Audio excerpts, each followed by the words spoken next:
আজকে মা ও ছেলের গল্পটা তোমরা এতটাই মজা পাবে সেটা তোমাদের বলে বোঝাতে পারবো না।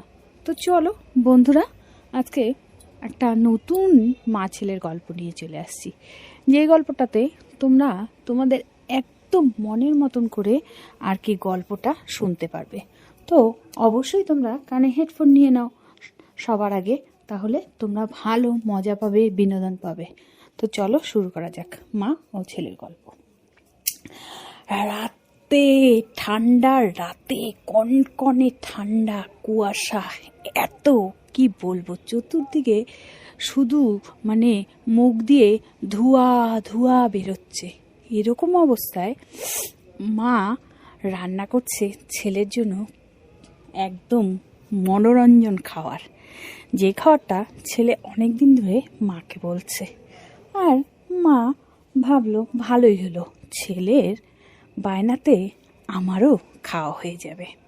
ও মা, খাওয়া তো হয়ে যাবে ঠিকই, এদিকে এমন একটা ঘটনা ঘটে গেল, তাতে দুজনারই মন একদমই খারাপ হয়ে গেল, মা ও ছেলের। মাকে ছেলে যা যা লাগবে সেগুলো এনে দিয়ে ছেলে বলল, মা আমি একটু বাইরে যাচ্ছি বন্ধুদের সাথে আড্ডা দিতে, তুমি তাড়াতাড়ি করে রান্না ছাড়ো, আমি এসে খাবো। মা বারে বারে ছেলেকে বলল, হ্যাঁ রে বাবা, এই ঠান্ডার মধ্যে যাস না, দেখ না বাইরে এত ঠান্ডা, ঘরের মধ্যে থাকলেও ঠান্ডায় কাঁপছি, এরকম অবস্থা, বাইরে তো আরও ঠান্ডা, কি দরকার আছে বাইরে যাওয়ার। ছেলে বলল, তুমি বুঝবে না, বাইরে যাচ্ছি একটু আনন্দ ফুর্তি করতে, তার জন্য একটু বন্ধুদের সাথে গান নাচ এগুলো করব, একটু আর কি ঠান্ডার মধ্যে আর কি, যাতে বুঝবে না এই বলে ছেলে বলল, তুমি রান্না করো আমি আসছি। তারপরে মার মতন রান্নাবাড়ি করছে, তো ছেলে আর আসছে না। মার বিরক্ত লাগছে, মা বসেই আছে। মা দেখছে শুধু ঘড়ির কাঁটা, ছেলে এদিকে আসছে না। মা ছেলেকে ফোন করে যাচ্ছে, ছেলে ফোনও রিসিভ করছে না। উফ, মার তো বিরক্ত লাগছে। ও মা, অমনি সময় অনেকক্ষণ পর ফোন বেজে উঠল। মা বলল, কি রে, কটা বাজে দেখ তো, তুই আসবি না বাড়িতে? আমি তোর জন্য খাবার তৈরি করেছি, তুই বললি আমি রান্না করো, এসে গরম গরম খাবো, কিন্তু এ তো ঠান্ডা জল হয়ে গেছে, এখন কটা বাজে, তোর কি আড্ডা শেষ হয় না? ছেলে বলল, আরে মা, বন্ধুদের ওখান থেকে তো কখন চলে আসছি, আমি এখন কাকার বাড়িতে আসছি। অমনি কাকার বাড়ির কথা শুনে মা রাগ হয়ে গেল। মা বলল, তুই কাকার বাড়িতে চলে গেছিস, আমাকে জানালি না? আরে কি বলবো, কাকি ফোন করেছে, কাকু নাকি বাজার থেকে রসগোল্লা এনেছে, তো কাকি আমাকে বলল, আয় তোর কাকু বড় বড় রসগোল্লা এনেছে, দুটা রসগোল্লা খেয়ে যা। আমি ওই লোভে চলে গেলাম কাকির বাড়িতে। তুমি তো জানোই বড়বার, আমার রসগোল্লা খেতে কত বাসি, তার মধ্যে খেজুরের গুড়ের রসগোল্লা। এই শুনে আমি আর লোভ সামলাতে পারলাম না, আমি কাকির বাড়িতে চলে আসছি। কাকি আমাকে দুটো বড় বড় সাইজের রসগোল্লা দিল, আমার পেট ভরে গেছে খেয়ে। এত সুন্দর রসগোল্লা আমি তৃপ্তি করে খেলাম, তার মধ্যে খেজুরের গুড়ের রসগোল্লা। তুমি তো জানোই, কাকি বলছিল আরও খাবি, আমি বলছিলাম না। তো মা ওই শুনে ফট করে ফোনটা কেটে দিল। আবার ছেলে ফোন করলো, মা বলল, তুই কেমন মানুষ রে, আমি রান্না করলাম তুই খেলি না, তুই তোর কাকির হাতের রসগোল্লা খেতে গেলি, তোর এত ভালো লাগে রসগোল্লা, তুই আমাকে বলতি, আমি তোকে রসগোল্লা এনে খাওয়াতাম। ছেলে বলল, আরে বোঝো না কেন, তুমি তো জানোই কাকি আমাকে জোর করলো, আমি না করতে পারলাম না, কেউ যদি আমাকে কিছু জোর করে আমি সেটা না করতে পারি না, তুমি জানোই তো আমার মনটা কত সরল সাদা, কেউ যদি আমাকে ভালোবেসে কিছু বলে আমি সেটা না করতে পারি না। মা বলল, ও আচ্ছা আচ্ছা, তুই কাকির কথা না করতে পারলি না। আর আমি এত রাত্রি জেগে তোর জন্য বসে আছি, তুই বললি ভাত খাবি না, ভালো কথা। আমি তোর চিন্তা করে তোর মনপুত খাবার করছি, আর তুই এখন সেটা বলছিস তুই খাবি না। এই বলে মা ফোনটা রাগ হয়ে রেখে দিল।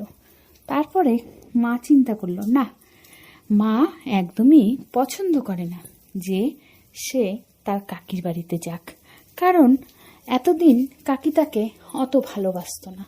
এখন যেই কাকুর শরীরটা একটু খারাপ হয়ে গেছে, কাকু কাজবাজ কম করতে পারে, আর ছেলে এদিকে আমাদের এখন ভালোই কাজ করে, ভালোই ইনকাম করে, তার জন্য কাকি এখন যেই শুনছে সেই কি করছে, আমার ছেলেকে হাত করার জন্য রোজ রোজ কোনো না কোনো ছুতো করে আর কি ডেকে নিয়ে যায় তার বাড়িতে। আজকে কাকি বলছে রসগোল্লা আনছে, কালকে কাকুই বলছে কমলালেবু আনছে, এই বলে বলে এক একটা করে খাওয়ার ছুতা দিয়ে ছেলেকে ডেকে নিয়ে যায়। আর আমার ছেলে যেহেতু ভালোই ইনকাম করে, আর আমার ছেলে খেতেও ভালোবাসে, এখন যেহেতু বড় হয়েছে, তার আর কি মানে বিভিন্ন রকম এখন আর কি খাওয়ার স্বাদ হয়েছে, মুখে অন্যরকম খাওয়ার স্বাদ হয়েছে, সে আর কি এই জন্য খেতে ভালোবাসে, তার জন্য সে আর কি কেউ খাওয়ার কথা বললে না করতে পারে না। আর যখনই যায় ব্যাগ ভরে যাবতীয় খাবার নিয়ে যায়, তারপরে কাকিকে আবার টাকাও দিয়ে দেয়। এই লোভে লোভে কাকি এখন প্রত্যেক দিন কোনো না কোনো ছুতো না করে তা আমার ছেলেকে ডেকে নিয়ে যায়। আর আমার ছেলে না করতে পারে না, আমার ছেলে ওই যে খেতে ভালোবাসে, খাওয়ার লোভে চলে যায়। মা চিন্তা করছে এটা তো ঠিক না, ছেলেটাকে আমার এরকম বানিয়ে রাখছে, এরপরে তো ছেলে আমার কোনো খবরই নেবে না, যোগাযোগই করবে না। আর বরাবরই মা পছন্দ করে না যে কাকির সাথে অত মেলামেশা করুক। কাকি মানুষটা বেশি সুবিধার না, ওনার ছেলেদের দেখলেই ওনার আর কি কেমন যেন একটা মানে যেচে পড়ে উপচায় পড়ে কথা বলে। যখন আমার ছেলে ছোট ছিল তখন পাত্তা দিত না, এখন যেই শুনছে ছেলে আমার ইনকাম করে, এখন ছেলেকে কত ভালোবাসে। ছেলে গেলেই তো 1000 টাকা 500 টাকা প্রত্যেক দিন, একদিন পরপর গেলেও, দুদিন পরপর গেলেও, প্রত্যেক দিন গেলেও পরপর গেলেও কিছু না কিছু ছুতনা করে কাকি চেয়ে নেয়। কারণ কাকি তো আগের থেকেই ছেলেকে হাত করে নিয়েছে, আর ছেলের মনও কাকির দিকে চলে আসছে। ছেলে কাকি ছাড়া কিছুই বোঝে না। এগুলো মা চিন্তা করছে যে ছেলেকে আমার একা দোষ দিয়ে লাভ নেই, তো আমার যাটাও হচ্ছে পাজি। যখন আমার দেওর ইনকাম করতো তখন আমার ছেলেকে পাত্তা দিত না, এখন আমার দেওরের শরীরটা বেশি ভালো না, মানে শরীরে নানান রকম সমস্যা দেখা দিচ্ছে, কাজ ঠিকঠাক মতন করতে পারে না। তাই কাকি কী করছে, এখন আমার ছেলেকে হাত করার জন্য আর কি তার ভাসুরের ছেলেকে হাত করার জন্য প্রত্যেক দিন ভালো মন্দ খাবার এনে চুপচুপ করে ফোন করে, আর ফোন করে এত সুন্দরভাবে কথা বলে, সেই কথাতে ছেলে আমার মুগ্ধ হয়ে যায়। তারপরে ছেলে না করতে পারে না, আর না করবে কোথা থেকে, ছেলেরও তো পুরো লোভ কাকির ভালো মন্দ রান্না করবে, এই জন্য ছেলে না করতে পারে না। এক ছেলে ভাবে যায় যাক, আমি তো ভালোই টাটকা খাবার খাচ্ছি। তো মা ভাবলো সমস্যা হয়ে গেল, ছেলেকে আমার দিন দিন এরকম করে বশে করে নিচ্ছে, এরপরে ছেলে তো আমার হাতেই থাকবে না। এই বলে মা বুদ্ধি খাটালো। মা বলল আজকে কিছু না কিছু একটা উপায় বের করতে হবে, যেই উপায়টা ছেলে আমার কোনো মতে জানতে পারবে না। এই বলে মা একবার ঘর একবার বাইরে এই করছে, করতে করতে মাথায় একটা বুদ্ধি আসলো যে ছেলের উপর রাগারাগি করা যাবে না, ছেলেকে ভালোভাবে সুস্থ শান্তিভাবে বসিয়ে তারপরে বোঝাতে হবে। তো যেমন কথা তেমন কাজ, ছেলে বাড়িতে আসলো অনেক রাতে। তখন মা দরজাটা খুলে ছেলে মার দিকে তাকিয়ে আছে, বলছে রাগ করছো? মা মুখটা বুঝে ইশারায় বলল, না না, কিসের রাগ করব, বস। এই বলে ছেলের জন্য যা খাবার আনছিল সেগুলো আর কি নিয়ে গেল। নিয়ে গিয়ে ছেলেকে ভালো করে খেতে দিল। দেওয়ার পরে ছেলেকে বলল, কিরে ওই বাড়িতে কি হলো? ছেলে গল্প করলো, করে মা বলল, ঠিক আছে, এক কাজ কর, তোর যখন কাকির হাতের জিনিস এত ভালো লাগে খেতে, কাল থেকে তোকে আমি নিজের হাতেই ওই জিনিসগুলো করে দিব।